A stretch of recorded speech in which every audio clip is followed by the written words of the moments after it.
Era uma sexta-feira de verão, 8 anos atrás, quando fui com mais 3 colegas fazer uma gravação no Parque Ecológico da Vila Prudente, na zona leste de São Paulo.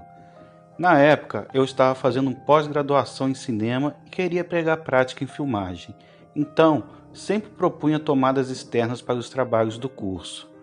Naquela manhã, faríamos algumas cenas de um curta-metragem. O roteiro contava a história de um travesti que caminhava pela rua na volta de uma balada, quando é abordado por 2 homens em um carro. Eles a ofenderam e depois disso aceleraram, fazendo os pneus do carro cantar. No final do curta, socam-se contra um caminhão. Apesar da trama mórbida, o filme era bem humorado, com uma mensagem de tolerância no final. Filmamos a sequência do carro na rua em frente ao parque, que fica ao lado do crematório da Vila Alpina. Eu conduzi a câmera e decidi dar um close frontal em um caminhão de mudanças, que estava estacionado por lá. Minha ideia era inserir a imagem na montagem final, e assim simular o acidente. Gravei, seguimos o roteiro de tomadas e encerramos o trabalho. Era um dia lindo, ensolarado e cheio de luz. Na hora, não percebi absolutamente nada de estranho. À tarde, quando cheguei à faculdade para trabalhar nas imagens, abri o material na ilha de edição e comecei a avaliar o que havíamos feito. Assim que o close do caminhão apareceu na tela, vi que havia registrado, com nitidez, um espírito. Era um homem jovem de cabelos curtos e encaracolados, que olhava diretamente para a câmera. Tinha os olhos vermelhos e deu a impressão de me fitar fixamente, numa expressão de ódio puro. Eu gelei na hora. Chamei outros colegas que estavam na sala e mostrei o take do fantasma. Todos puderam ver a figura do homem dentro do caminhão. O trabalho encerrou e nunca mais vi sua imagem em outro lugar. Acredito ter filmado um espírito, que havia abandonado recentemente o corpo do seu dono, mas ainda estava preso no plano terrestre.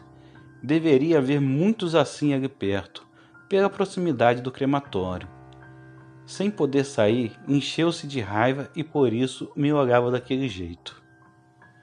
Esse conto foi enviado por Vivian Cardoso, 40 anos. Ela é professora de arte e mora em São Paulo. Essa não foi a única experiência espiritual de sua vida. Relato 2. A amiga afogada foi até a minha cama. Minha família era muito rígida e quando eu era adolescente, por mais que quisesse, raramente me divertia. Meus pais não me deixavam fazer quase nada. Aos 17, decidi ir em uma festa que acontecia em uma das ilhas de Belém do Pará, onde cresci. Era uma celebração popular que ocorria todos os anos e reunia tanto o pessoal da área urbana quanto os ribeirinhos das ilhas que pipocavam pelo rio Guamá, nosso braço do Amazonas. Todos os meus amigos estariam lá. Comprei o ingresso e, sabendo que não teria permissão para sair de casa, planejei uma saída escondida. Minha mãe descobriu meu plano e proibiu qualquer movimentação. Arrasada, chamei minha melhor amiga e ofereci o ingresso que tinha. Ao menos ela se divertiria no meu lugar, pensei. Para garantir que não tivesse dificuldade em chegar, dei também o valor da balsa que atravessava o rio até a ilha. Naquela noite, lotada de pessoas animadas para chegar à festa, a embarcação virou. Minha amiga, sentada com o ingresso que eu havia lhe dado, caiu na água e se afogou. O acidente chocou a região e minha família ficou muito aliviada. Estavam convencidos de que a rigidez da minha mãe havia salvado a minha vida, mas eu só pensava na minha amiga. Ia para a cama todos os dias chorando muito. A mãe dela me responsabilizava pela morte, e eu também. Uma semana depois do desastre, no meio da noite, acordei com um barulho estranho no chão de madeira, como estalos. O piso do meu quarto parecia estar se abrindo. Em seguida, senti algo ou alguém deitar ao meu lado da cama. O que quer que fosse, era real, pois senti o frio na pele do braço assim que aquilo encostou em mim. Era como o contato de outra pele, mais gelada e muito pegajosa. De repente, meu quarto foi invadido por um cheiro pútrido fortíssimo. Eu estava com muito medo e não tinha coragem de abrir os olhos. Mesmo sem olhar para o lado, Tive certeza de que era o espírito de minha amiga afogada. Sabia que ela não iria me fazer mal, mas também não queria que ela ficasse ali. Comecei a rezar com muita concentração, sem me mexer nem fazer nenhum som. Os olhos continuavam apertados, fechadíssimos. Depois de um tempo, ela desapareceu. Não sei explicar como foi embora, mas não estava mais lá. Na época, a culpa tinha tomado conta da minha vida e eu me sentia muito mal. Hoje interpreto que ela provavelmente foi até o meu quarto para me dizer que estava tudo bem e que não era responsável pela sua morte. Nunca mais tive nenhum contato com espíritos, mas até hoje eu não consigo falar o nome dessa minha amiga, nem pensar muito nela com medo de que ela apareça novamente. Relato enviado por Renata Passos, tem 64 anos, é costureira e só teve esse contato com espíritos em sua vida. Relato 3. Vivi uma noite de medo e paralisia. Eu tinha 19 anos e estava vivendo uma semana difícil. Meu namorado de 1 ano e meio havia acabado e eu tinha dificuldade em aceitar o fato. Me sentia confuso. Como sabia lançar runas, pedras com inscrições antigas, usada para obter respostas, mais ou menos como ocorre no tarô. Passei o dia lançando-as. Fazia as perguntas e obtinha respostas, mas, inconformado com o que elas me diziam, eu voltava a questionar. Quando fui dormir, estava completamente agitado. Passei a ter pesadelos logo que adormeci, com meu melhor amigo e minha família, e os sonhos terminavam de formas horríveis. No meio da noite, despertei.